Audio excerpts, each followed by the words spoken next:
Generally in the family, what we are doing is multi-directional parenting. Do you know the multi-directional parenting? বাড়িতে বাবা ভাই বোন ঝগড়া করলো, বাবা খুব রেগে বললেন তোমরা একদম ঝগড়া করবে না, নাহলে তোমাকে পানিশমেন্ট দেবো এক্ষুনি। মা বলছে ছেড়ে দাও না। গ্র্যান্ডফাদার বলছে তুমি আমার কাছে এসো। হ্যাঁ, এই মা বাবারা সবসময় বকাবকি করে, আর ছোট বাচ্চা এত বকার কি আছে? আমি কি তোমাদের মানুষ করিনি? তোমাদেরকে কি খারাপ মানুষ করেছি?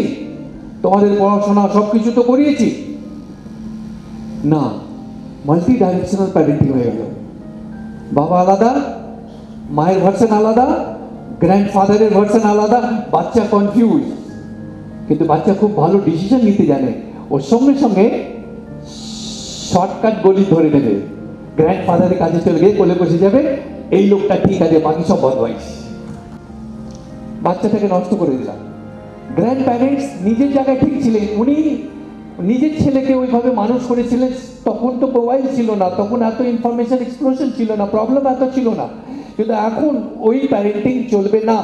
এখন গ্র্যান্ডফাদার, গ্র্যান্ডমাদার, ফাদার, মাদার সবাইকে একসাথে বসে কমন প্যারেন্টিংয়ের ডিসিশন নিতে হবে।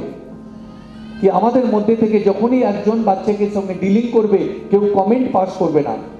সাজেশন হলে পার্সোনালি 1:1 আমাকে সাজেশন দাও, আমি শিখবো, আমি জানবো।